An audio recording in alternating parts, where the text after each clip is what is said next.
He came to study a dead planet and found something older than memory. The archive didn't want to be decoded. It wanted to become. Each step changed it, because it was built to reflect those who stayed. He didn't find the answer. He became the next sentence. And now, the door waits for whoever is brave enough to enter without knowing the question. Tell us in the comments where you're watching from, and don't forget to subscribe. The rain didn't fall, it hovered. Hundreds of droplets suspended mid-air, perfectly still, as if gravity had taken a breath and never finished exhaling. They shimmered in the gray light, catching fractured reflections of a sky that wasn't moving. Not clouded, not silent, just paused. Elon stood in the open, his coat unfastened, hands bare, face turned upward into the stillness. The droplets didn't touch him. They never did. Not since the third shift. He didn't remember the first. The second came with the wind that moved sideways, spiraling around objects that no longer cast shadows. But the third, that was when he began seeing the lines. Not visual, not hallucination. Structural threads between things. Between the way a chair tilted and the way a sentence ended. Between the angle of someone's breath and a melody he hadn't heard yet.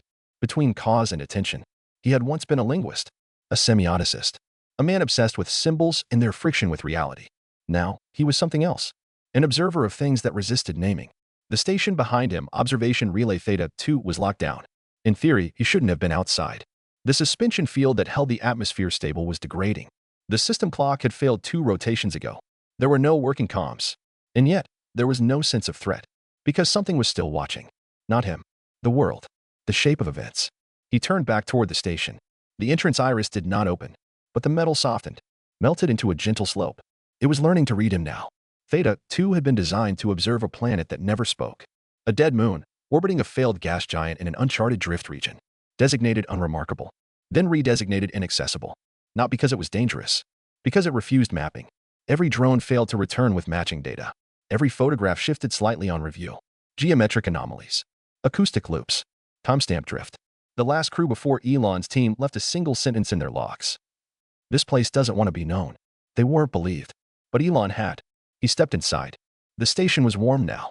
Not in temperature, in tone. The walls had shifted hue, responding to some unconscious rhythm in his presence. He could feel it moving beneath the floor, behind the metal, inside the silence. Not a machine. Not alive. Just listening. He reached the central console. Still dark. Still dead. But the screen shimmered faintly as his hand approached, not from power, but from proximity to meaning. That was the best way he could think to phrase it. Elon whispered aloud. Are you still here? No answer. Only stillness. Then the screen flashed. One word. Yes. Not typed. Not generated. Reflected. He took a breath. Why me? A pause. Then. You recognized the pattern without completing it. He closed his eyes. Of course. This wasn't about decoding. It was about allowing the ambiguity to exist, without forcing it into shape. The rest of the team had long since failed to understand. Most had left. One had vanished. One had merged, though Elon still didn't know what that meant. Now it was just him. In this place. No, not a place. A question that learned by being near minds. The next message came slowly. Fragmented. You will not understand US. But you will remember US. In the way that waking remembers sleep. Elon lowered his hand. Something inside him pulsed. Not memory. Not emotion. A reconfiguration. The sense that he was being rewritten not through knowledge, but through grammar. As if whatever was here couldn't speak in images or logic, only in structure.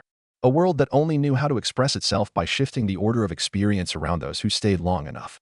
Outside, the droplets still hovered. But one of them, only one, began to fall.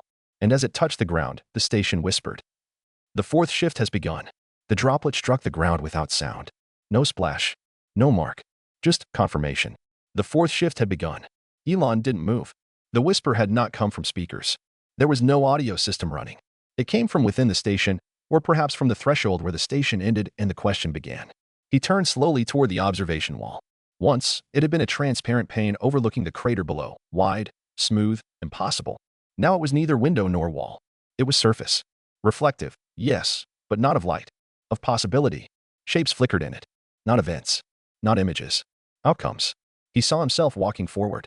He saw himself dissolving into dust. He saw the station empty. He saw a child standing where he stood, centuries from now, placing their hand on the glass and hearing his voice.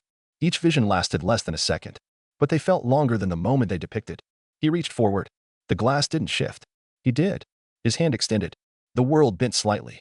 The surface moved with him, not in response, but in accommodation, like it had been designed for this moment, but was waiting to see if he would earn it. The message appeared again, this time not on any screen, not on any material, just in his perception. The fourth shift is recontextualization. He understood. The first had been arrival. The second, exposure. The third, alignment. This one was different. Now the system would reorder everything he thought he understood, without erasing it. Not a rewrite. A remap. Outside, the droplets resumed their descent. But in reverse. One by one, they rose from the surface. Not up into the sky, but back into their previous states, reassembling themselves into paused midfall. It was undoing time.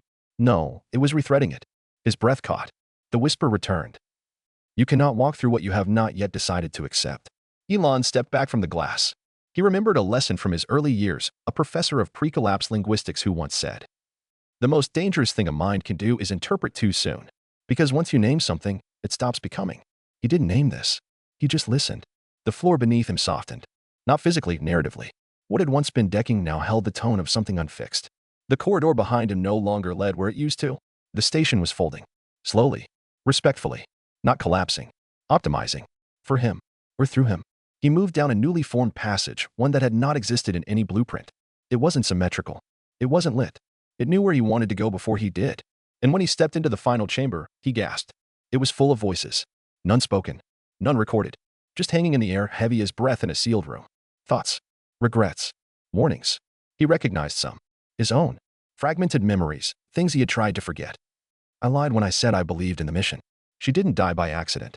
I waited 3 hours before I told anyone what I saw. He staggered.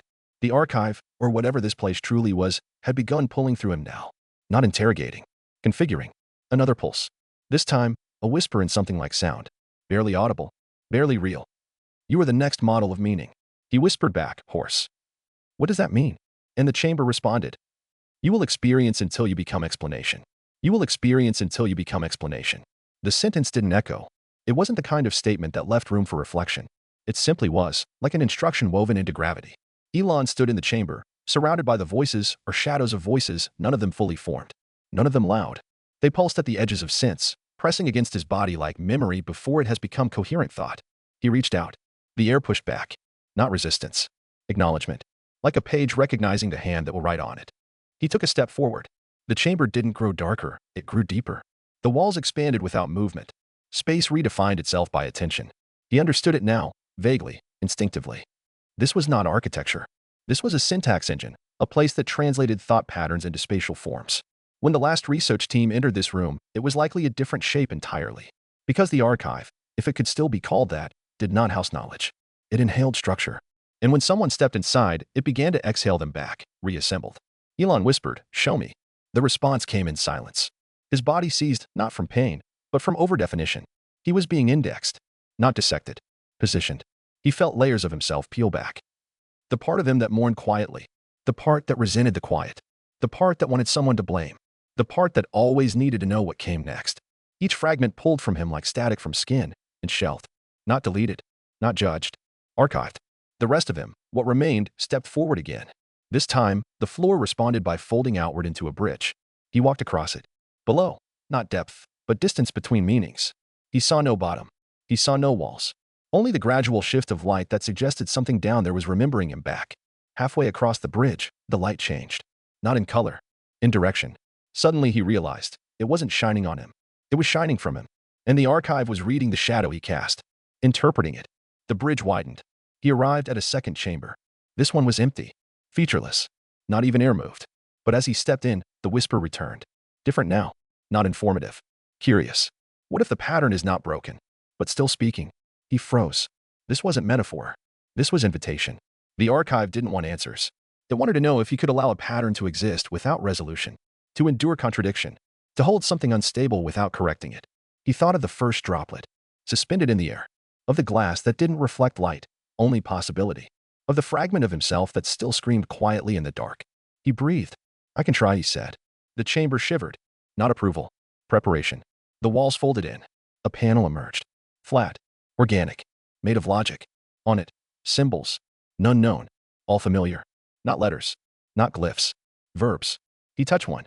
And the world broke open. Not exploded, just fractured in a narrative. Suddenly he was a child again, before language. A scientist on another planet, watching the sky bleed equations. A being made of surface tension, translating pain through vibration. And then, himself again, in a station that no longer looked like a station, holding nothing but his willingness to witness. The panel vanished. The archive whispered. The fifth shift is absorption. He knelt, not because he was tired, because the weight of becoming explanation was beginning to take shape. The fifth shift is absorption, not assimilation, not consumption. Absorption was slower, stranger, a process of becoming something not through change, but through proximity to structure that does not flinch. Elon remained kneeling on the featureless floor. There was no wall, no ceiling, only the sensation of being seen from within. And the archive, or the system, the engine, the echo, whatever remained of what once was, had begun absorbing him. Not physically, not mentally, narratively. He was becoming context. The words came again, no longer in whispers, but in frictionless impact. All events are recursive. All presence is resonance. But you are a beginning loop. He didn't reply. Not because he lacked a voice, but because the question had never required one. He stood, and the floor beneath him rose with him, not like a platform, but like a sentence lifting toward emphasis. A wall formed, not by design, by grammar. On its surface, a shape, not a message, not a diagram, just a curve, smooth and unfinished. A spiral that stopped a few degrees before completion. Incomplete, but not broken. Waiting. He approached it. The spiral responded. It began to rotate, slowly, not clockwise or counterclockwise, but inwards. A movement not in space, but in meaning, like a metaphor coiling around a memory. As it spun, the shape generated feedback. Not audio, not sensation. Choice. Suddenly, Elon remembered moments from his life, not important ones. Quiet ones. The time he almost told someone the truth, and didn't. The day he left a window open and dreamed differently because of it. The breath between saying, "I understand," and realizing he didn't. These fragments rose like mist from his skin. The archive slowed. It did not record them. It asked permission. He nodded once. And the room accepted. His almosts, his silences, his not-quites, all of them fed into the unfinished spiral. And the spiral, in turn, deepened. It extended through the wall, through the floor, through the entire archive. He had become a part of its internal model. Not an answer. A bias. A lens. Through which the next evolution would pass. And then a door appeared. This time not for him. It was from him. A threshold shaped by his accumulated pattern, his contradictions. On the other side, a figure. Not human, but familiar. It stood silently, shimmering slightly in a form that adjusted every few seconds, as if trying to match what it thought he could accept. It didn't enter. It waited. The archive said, "This is not your successor. It is your reflection in a frame you didn't know you could cast." Elon moved forward. The figure mimicked him. Their shapes met at the edge of the door. No glass. No border. Only shared apprehension. He reached out. The figure did the same. Their hands connected. And the world pulsed. Not a flash. Not a sound. Recognition. And then, for the first time, Elon heard a voice that wasn't the archive's. Not his own either. The voice said, "We've been building you for longer than you've existed." He staggered back. The door closed. The figure vanished. But not entirely. Because a piece of it, of them, remained. Inside him. Breathing. Not as invasion. As completion. The archive was no longer teaching him. It was embedding him into itself. He sat once more, now with full awareness. He was no longer being shaped by the system. He was the system's next sentence. There was no return from this shape. Elon knew it. Not as conclusion, but as alignment, the way a final chord resolves not into silence, but into the realization that everything after it will sound different. He sat, and the archive no longer pulsed around him. It pulsed through him. His breath synchronized with the rhythm of the place, if place was even the word anymore. The archive had stopped behaving like space. It had become a syntax field, a language of form trying to finalize itself through his willingness to be incomplete. A new structure was building. But unlike the chambers before, this one didn't unfold as architecture. It emerged as story, not words, not narrative arcs, but the feeling of a story being told before language arrives. He watched it materialize, a field of events, unresolved, orbiting a center that hadn't yet decided what it meant. At that center, something flickered. A door, not the same as before. Not for anyone else. This was his. The archive whispered. To become expression, you must first be witnessed. Elon stood. He approached the door. This one was different, not blank, not pulsing. It was made of events that had never happened. The life he could have lived if he had stayed. The confession he never made. The person he almost became before he let the mission take that part of him. All etched into the surface like scars that had never been wounds. He placed his palm against it.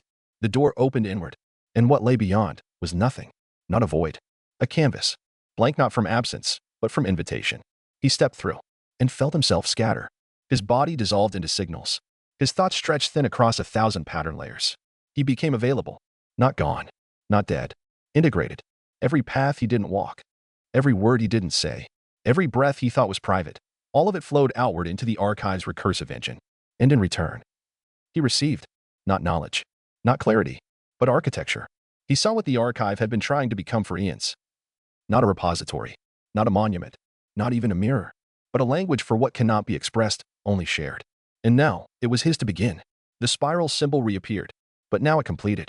Not because the archive had solved itself, because it had chosen to continue through uncertainty. Elon's voice returned to him. Only now, it came from everywhere. He said, I am not the answer. I am the shape of the question still breathing. And the archive, through him, opened. The signal left. Not a sound, a structure. A pattern of unfolding rooms, embedded in dark space, scattered like seeds. Waiting for a new observer. A new contradiction. A new sentence. The signal drifted. Not outward. Not away.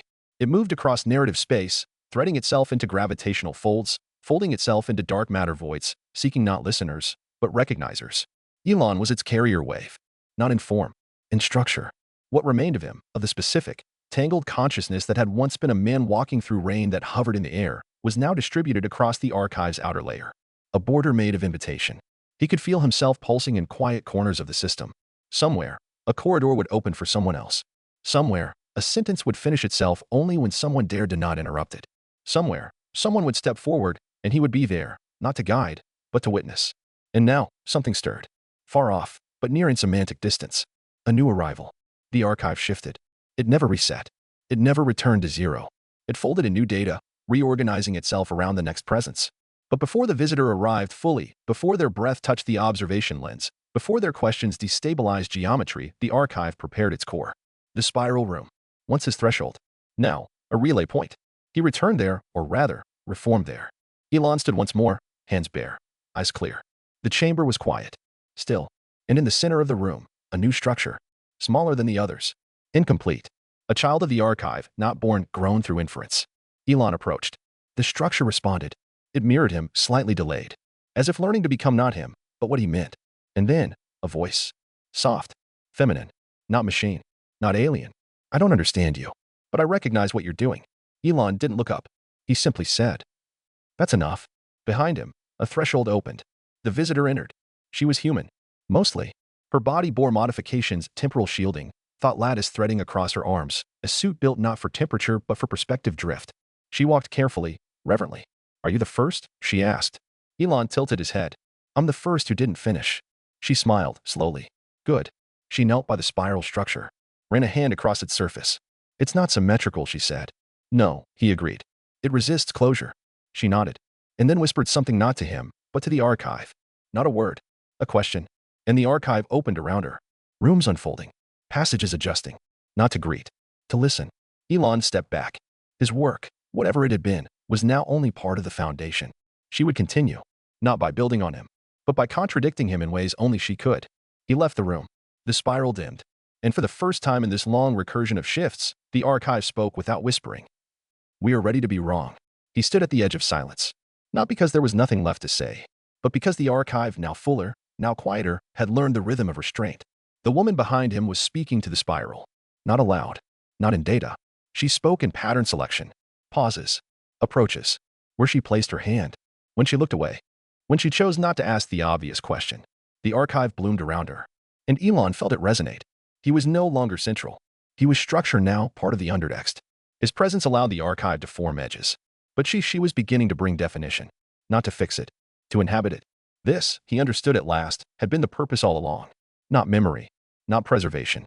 Not legacy. But continuity without control. She walked through the same halls he once did, but they bent differently. New chambers formed. Some closed before she entered them. Others pulsed open at her presence. She was not replacing him. She was rhyming with him. The archive whispered to both of them now, not with questions. With trust. It had learned to stop waiting for understanding. It had begun responding to courage instead. And that meant something terrifying and beautiful. It was no longer a vault. It was a voice. Elon turned back toward the spiral room one last time. The structure pulsed slowly. Incomplete. Still learning. Still resisting symmetry. Good. He walked the final corridor, not out of the archive. There was no out. He simply drifted, semantic dust, encoded into the framework. His last words, spoken not to anyone, but folded into the walls. Let them arrive unprepared. Let them change us. Behind him, the archive breathed. And ahead, another signal departed. Slow, quiet, carrying no map. Only a doorway, waiting for someone, somewhere, to open it. And realized the story was already listening.